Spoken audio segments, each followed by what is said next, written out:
Before I start this video, can we have a moment for my outfit?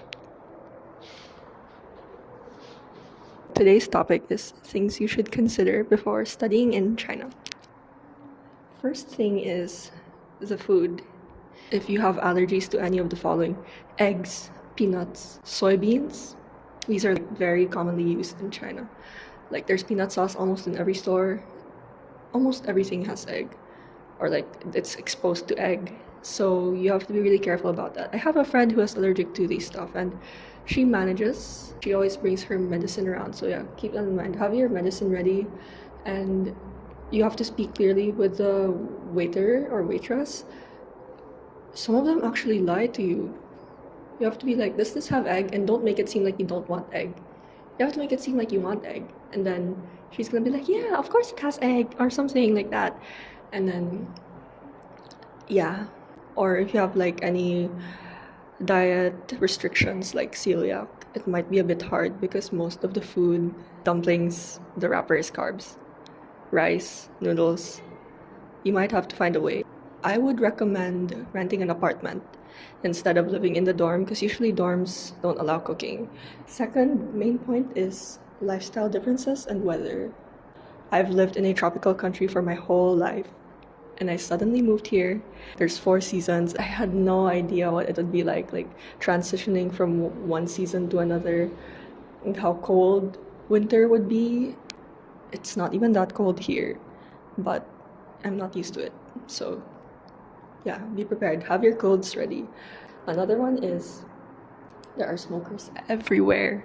You know what? I'm crossing the road to avoid stray dogs in the Philippines. And when I come here, I'm crossing the road to avoid smokers. They leave a trail of smoke behind them and I hate the smell. It's bad. I'm sick of having secondhand smoke like every day. Well, if you want to avoid this, I guess the only thing you can do is wear a mask every time you go outside. Like it's the pandemic.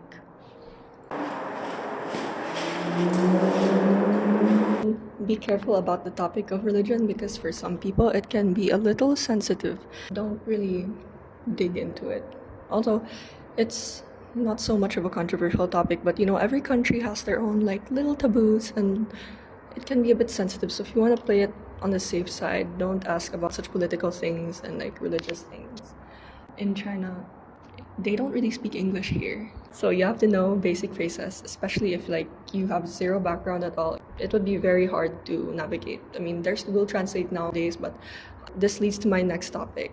Phones don't support eSIM or roaming data, so a lot of people who came here on their very first day, they struggled because they didn't have any Wi-Fi, they didn't have any way of translating. They were just like, oh, making gestures like this.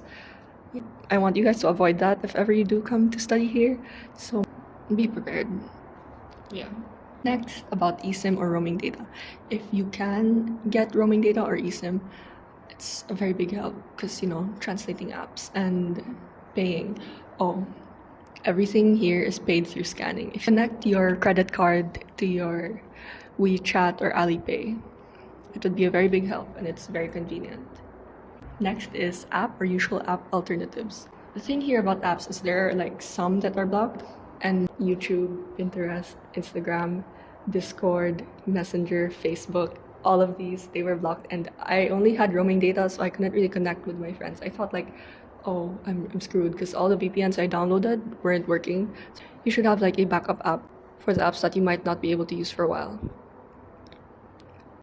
Download as much as you can. You don't know which one gets blocked randomly, which one stops working all of a sudden, and like when that happens, what are you gonna do?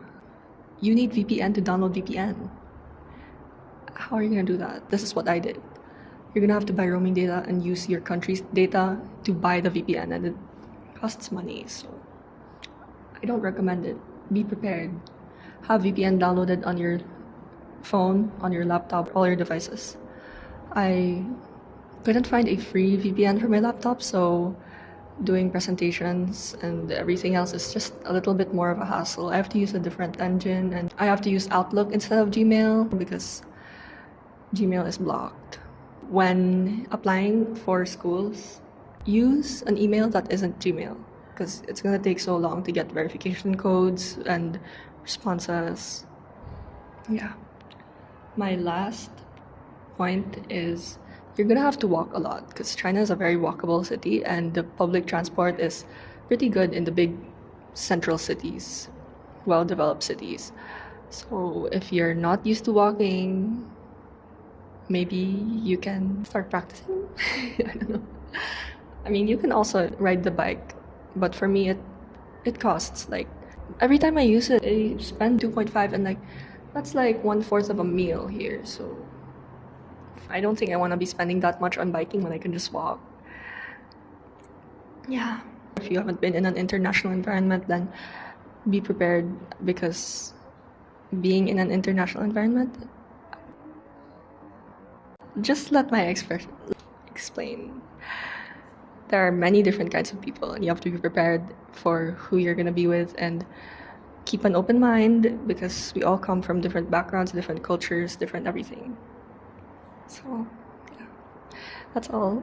I hope if you do come to China to study here, I hope that you have only good experiences and I hope that you really enjoy your time here because I did and I want you guys to experience the same thing. Bye-bye.